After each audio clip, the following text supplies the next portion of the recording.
Oke, maaf ada kepotong videonya, durasinya oke, kita lanjut lagi ke Mitran Payment Gateway. Oh, yang sebelumnya sih itu ada tool-tool yang kurang nyusun jelaskan. Pertama, address atau APS gitu kan. Melalui alat ini, rincian tagihan pelanggan akan diperiksa dan disesuaikan dengan alamat kartu yang terdaftar. Kedua, kartu security code atau CSC. Setiap proses transaksi pelanggan akan diminta untuk memasukkan 3 digit. Terakhir pada bagian belakang kartu debit atau kredit. Jadi misalkan siswa atau si pengguna lupa lagi atau ada masalah, bisa langsung kasihkan ke toko atau ya ke Indomaret atau ke Alfamaret gitu dengan kode 3 digit yang ada di kartu siswa atau si customer. 3. 3D customer password digunakan sebagai alat untuk mengotorisasi atau membina pembayaran. Proses keamanan standar tersebut harus dilalui pelanggan dan akan dilakukan payment sehingga lebih memastikan transaksi pelanggan aman dan lancar. Terus payment Mitrans Gateway berdiri pada tahun 2012 dengan nama Virentrans untuk memfasilitasi bisnis online di Indonesia dengan sistem pembayaran terpercaya dan mudah untuk digunakan. Lalu dari proses transaksi yang terjadi pada Mitrans dapat dilihat pada gambar berikut. Ini gambar tampilannya gitu ya. Mitrans.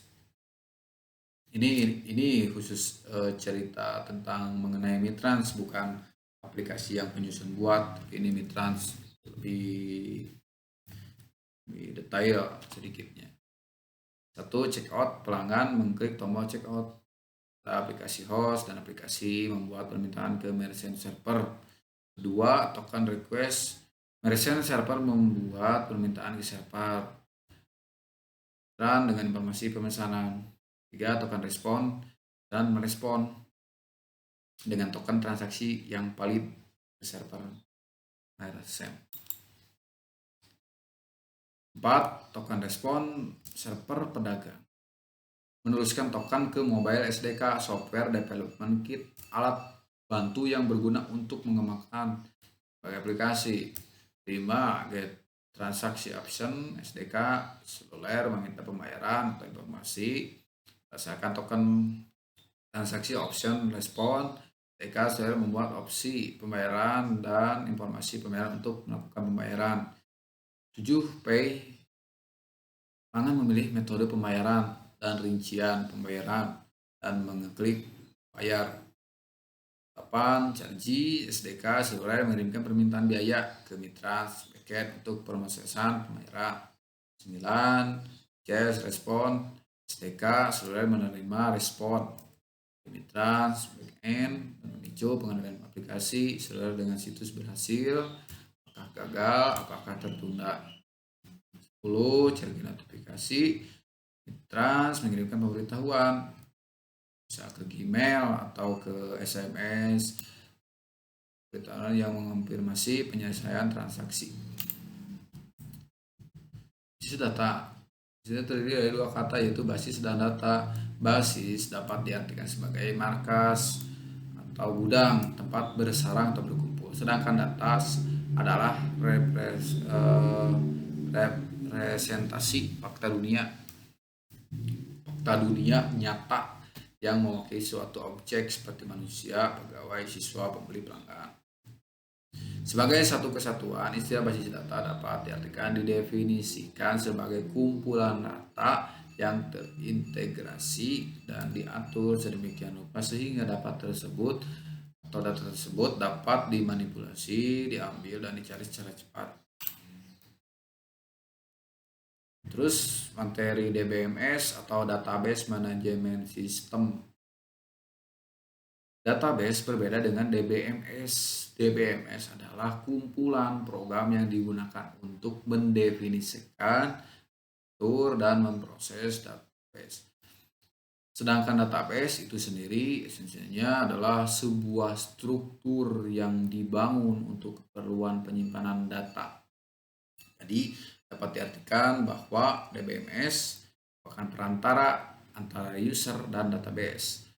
Peranan DBMS pada suatu sistem dapat dilihat pada gambar berikut. Jadi user interface,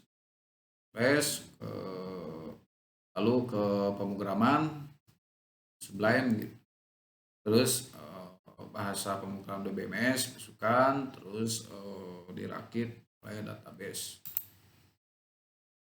Bahasa basis data juga cara berinteraksi antara pemakai dengan basis data diatur dalam suatu bahasa khusus yang ditetapkan oleh perusahaan pembuat DBMS.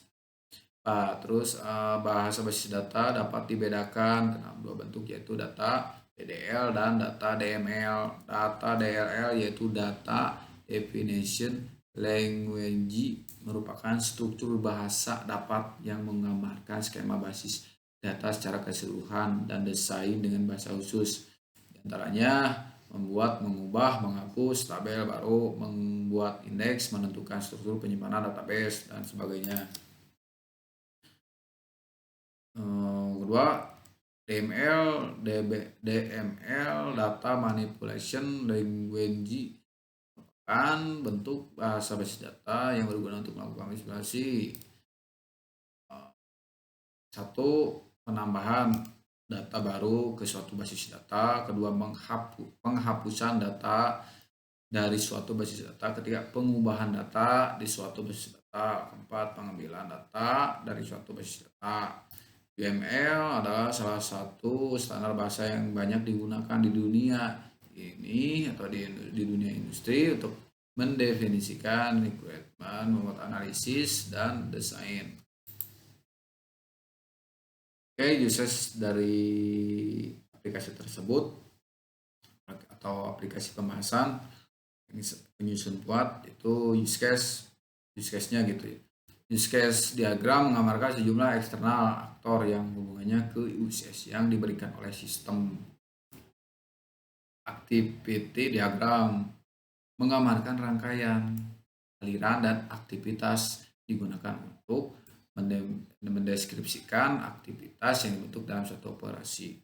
3. Kelas diagram menggambarkan struktur statistik di dalam sistem. 4. Sequence diagram menggambarkan kolaborasi dinamis antara sejumlah objek.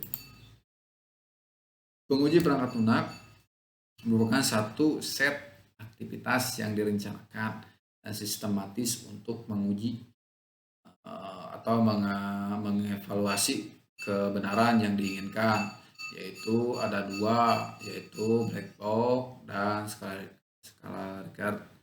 Black box testing yaitu pengujian perangkat lunak dari segi spesifikasi, fungsi fungsional tanpa menguji desain dan kode program.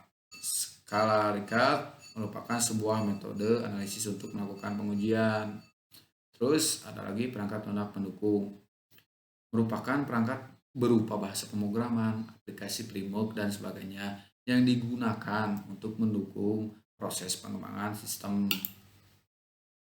HTML merupakan atau adalah sebuah markup untuk menstrukturkan dan menampilkan isi dari halaman web.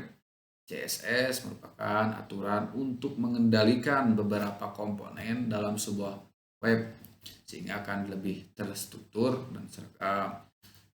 Terus PHP merupakan bahasa pemrograman yang bersifat dinamis yang didesain khusus untuk web development atau pengembangan web.